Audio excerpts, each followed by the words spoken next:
बोलिए श्री रामचंद्र भगवान की जय। आइए, संपूर्ण प्रागदत्त की कथा है। मैंने पहले भाग 1 में थोड़ा सा उल्लेख किया है। अब ये भाग 2 में संपूर्ण प्रागदत्त की कथा है। साथियों, कहा ये कथा सुहावन ये कथा सुहावन सुंदर है, रुचि सुचि सुख देने वाली है। अब भी देखोगे भक्तों से नहीं भारत भूमि खाली है। ये कथा नहीं दृग्दोष करने के लिए बस अंजलि है।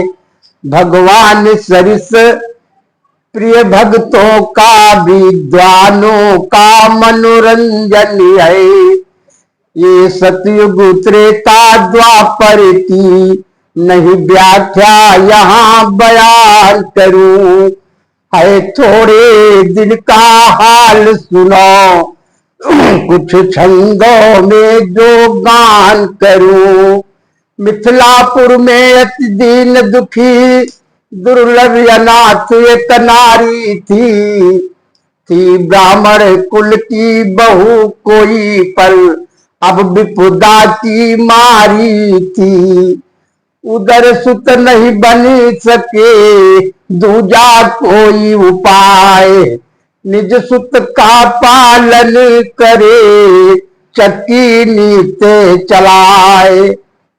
प्रागदत्त की उम्र 7 वर्ष की थी और उसकी बूढ़ी माँ रोज मांग मांग कर लाती थी और डेली अपना और अपने लाल का भोजन कराती थी। एक दिन प्रागदत्त अपने साथियों के साथ खेलने के लिए गया। मैदान में खेल रहा था। प्रागदत्त के सारे लड़के साथी कहने लगे, कल तो बहुत बढ़िया त्योहार है, मैं अपनी बहन के यहाँ जाऊंगा और बहन को मिठाई खिलाऊंगा। बहन मुझे टीका लगाएगी और मुझे भी मिठाई खिलाएगी। प्रागदत्त बेचारा सुन रहा था और जब वहां से आता है तो अपनी माँ से कहता है, माँ मुझे भी मीठा मीठा भोजन दो और मुझे पैसे दो, मैं अपनी बहन के यहाँ जाऊंगा। तो माँ की आंखें आंसुओं से डबडबाई। माँ कहने लगी, कहा, माँ कहती है अपने पुत्र से, दिवस बीत यूं ही गया, बीत जाने दे रात, मीठा भोजन दूं तुझे, सुत सुत मैं प्रभात। माँ कहने लगी, बेटा आज तो दिवस ऐसे ही बीत गया बिना खाए हुए, और रात भी बीत जाने दो, जो ही सुबह होगी मैं तुझे मीठा मीठा भोजन दूंगा। प्रागदत्त कहने लगे माँ से, माँ भोजन नहीं है तो मत दीजिए, मगर मुझे पैसे दीजिए, मैं भी अपनी बहन के यहाँ जाऊंगा। माँ कहने लगी, बेटा हम अब इस गरीब अवस्था में हमारा कोई रिश्तेदार नहीं है। सारे रिश्तेदार जब दशा दयनीय होती है, गरीब दशा होती है, तो सारे रिश्तेदार साथ छोड़ देते हैं। माँ कहती है,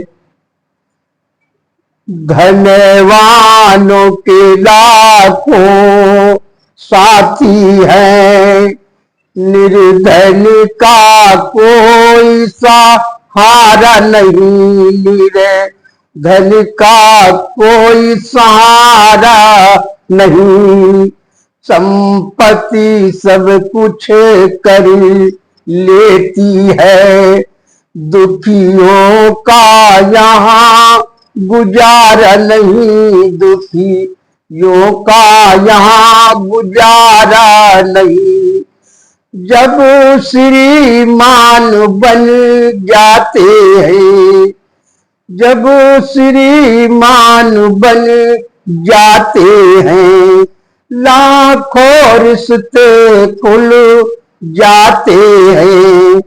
दुखिया दलित यतीम दीन दुखी दर दर की ठोकर खाते हैं, दर दर की ठोकर खाते हैं।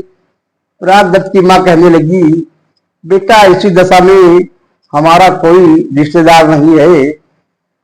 तो प्रागदत्त फिर फूट फूट कर रोने लगा। कहा, मां हम इतने अभागी हैं कि हमारा कोई रिश्तेदार तक नहीं है। अब प्रागदत्त फूट फूट कर और जोरों से रोने लगा। तो माता कहती है, अब ये बालक नहीं मानेगा।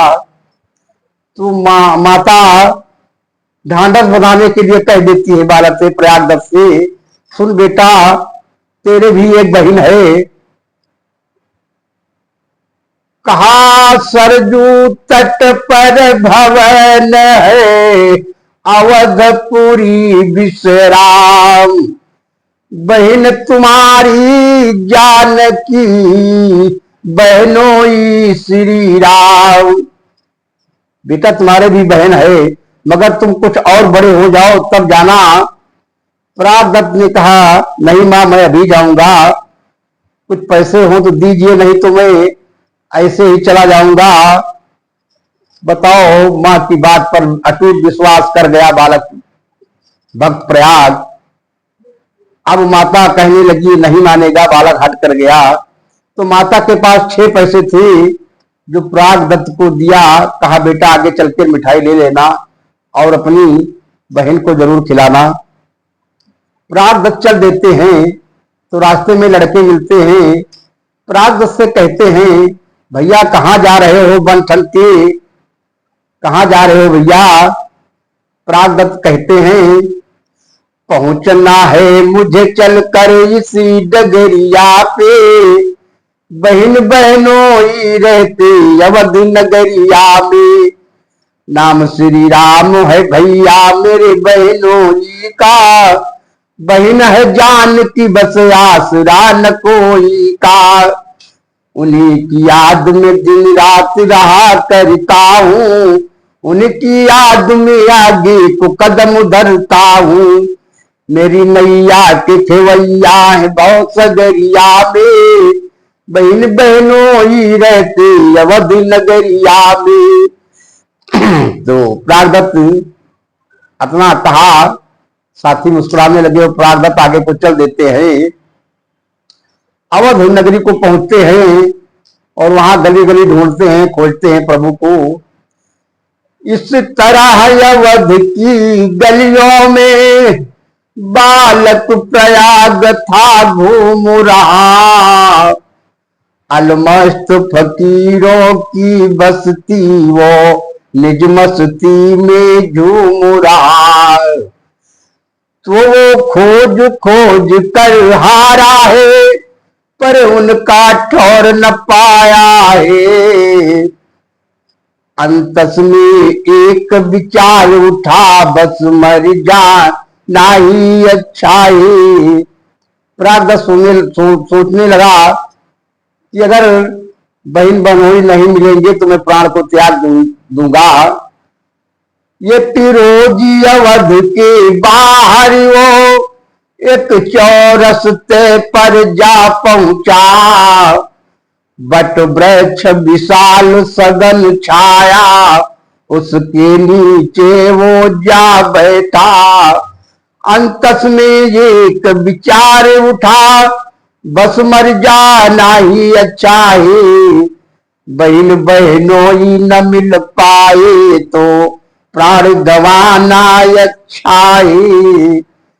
तो झटपट ही बट वृक्ष के ऊपर पहुंचो जाए, एक डाल से बांध कर रस्सी दी लटकाए। एक डाल से बांध कर रस्सी लटका दिया और उस रस्सी को अपने गले में बांध लिया और अंतिम बार प्रभु से विनय वंदना करता है। देखिए,